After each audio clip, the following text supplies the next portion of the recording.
continuación se le concede el uso de la palabra al senador Raúl Gracia Guzmán para presentar el dictamen a nombre de la Comisión de Estudios Legislativos Primera.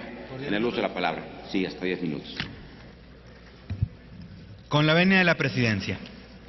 Me toca el honor de venir a posicionar a nombre de la Comisión de Estudios Legislativos Primera un dictamen con el cual se puede estar a favor o en contra, pero en el que todos coincidimos en generar una definición económica fundamental para el futuro de nuestro país.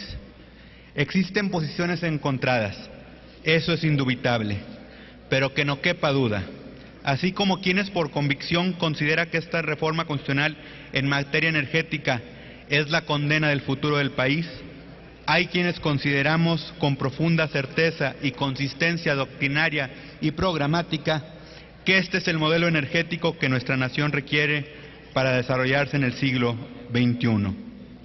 No será una transición sencilla, pero es la mejor solución para el país en el corto, mediano y largo plazo, con la cual el Ejecutivo Federal no tendrá excusa para no dar resultados. He referido que hay quienes con idéntica convicción y congruencia ideológica venimos a defender nuestras posiciones, y aunque discordantes, ambas merecen respeto por legítimas, públicas e históricas. Que no quepa duda, aquí venimos a definir lo que consideramos que es mejor para México. El que es congruente no traiciona.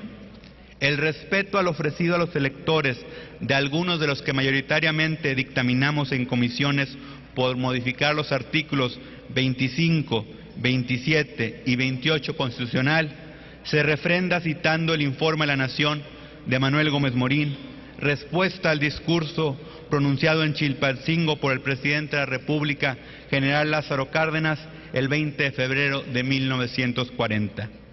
En el que el más reciente recipiente de la medalla Belisario Domínguez, otorgada por este Senado de la República, dijo, y cito: «Estima el señor presidente que no debe retrocederse en el camino seguido respecto al petróleo, pero no se limita a ello, sino que gravemente afirma que quienes no están de acuerdo con el procedimiento de su gobierno y están vinculados con el interés de los explotadores del pueblo, poco ha sido informado el pueblo de lo hecho en materia de petróleo, fuera de la expropiación misma.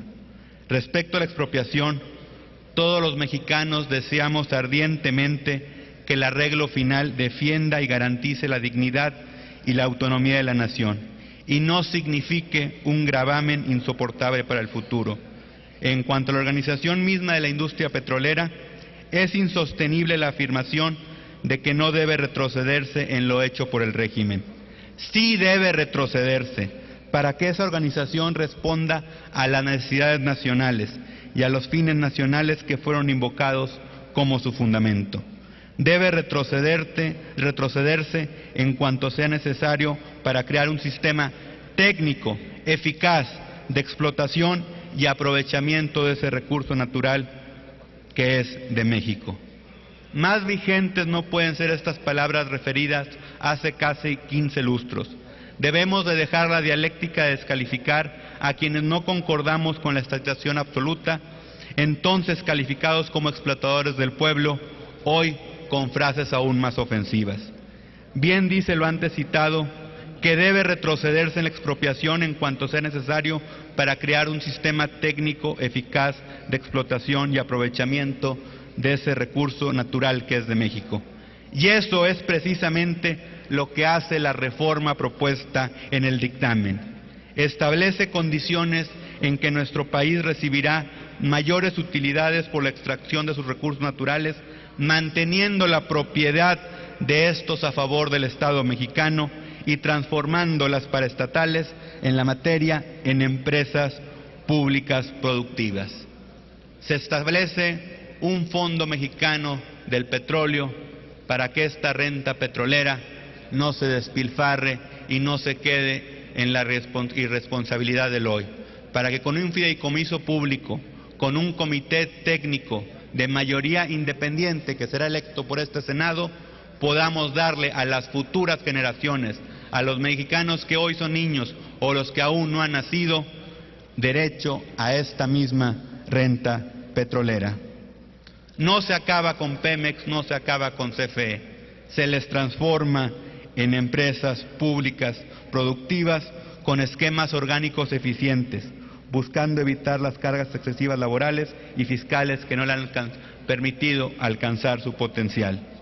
Igualmente, no se les deja en desventaja, al contrario, se establece la ronda cero para efecto que Pemex tenga un tipo de derecho de preferencia respecto a los yacimientos que considere les son rentables explotar. Con esto se garantiza que Pemex siga siendo competitiva, que Pemex siga llevando a mano. Igualmente, algo fundamental en esta reforma son los órganos reguladores coordinados. Se establece una coordinación entre el gobierno federal, que obviamente lleva un rol en esta materia, y órganos que son independientes, independencias en lo técnico, en la gestión, en lo presupuestal. Porque son fundamentales estos órganos reguladores coordinados para la eficiencia de esta reforma, para evitar que, como algunos han referido, en anteriores privatizaciones no se han dado los resultados esperados. Se requiere que estos órganos, se les está dando el marco normativo para que estos órganos respondan. Desde aquí, desde esta tribuna, se le hace un llamado al Ejecutivo para que respete esta independencia y auxilia que este marco de regulación se ejecute eficientemente. Regreso al planteamiento que vi en comisiones. Pareciese que estamos en un esquema binario, entre bueno y malo, blanco y negro. Y yo considero que no estamos tan lejos, que a lo mejor en la historia hubo hechos que nos marcaron diferencias y se nos convirtieron en dogmas. Y para refrendar lo siguiente, voy a citar un párrafo del discurso del ingeniero Cuauhtémoc Cárdenas Solórzano el sábado 14 de septiembre de 2013, es decir, no hace mucho, ante el Honorable Congreso del Estado de Michoacán de Ocampo, en atención a ser recipiendario de la condecoración bicentenario de los sentimientos de la nación. Y lo cito: el conflicto se transformó así de un conflicto entre trabajadores y empresas en un conflicto entre el Estado mexicano y las compañías petroleras. Mi impresión personal es que Lázaro Cárdenas, antes de llegar a la presidencia y hasta ya muy avanzado el conflicto entre las empresas y sus trabajadores, pensaba en la necesidad de un mayor y mejor control de la industria petrolera por parte del Estado, que éste incluso tuviera una participación directa y creciente en el aprovechamiento y desarrollo, aprovechando del recurso desarrollado y fortalecido, paralelo a la actividad de las empresas privadas. De ahí la creación de la empresa estatal Petróleos de México, Petromex, antecesora de Pemex, que era indispensable mejorar el trato que los trabajadores mexicanos recibían de las compañías extranjeras. Cierro la cita. Es decir, en 1938 se tomó una decisión acorde a las condiciones que se generaron, pero incluso los actores de la misma en primer término consideraron lo que esta reforma en 2013 plantea: control de la industria petrolera por parte del Estado, que éste incluso tuviera una participación directa y creciente en el aprovechamiento y desarrollo, aprovechando del recurso desarrollado y fortalecido paralelo a la actividad de las empresas privadas. El problema laboral con las empresas petroleras fue determinante para la expropiación petrolera. Hoy la carga laboral es factor determinante en estas empresas para la reforma. Y un ejemplo de que podamos ponernos de acuerdo y podamos coincidir es que yo creo que todos coincidimos en que es un gran logro cambiar la relación entre la empresa petrolera estatal y su sindicato. Para concluir, por 12 años Acción Nacional buscó esta reforma desde el gobierno.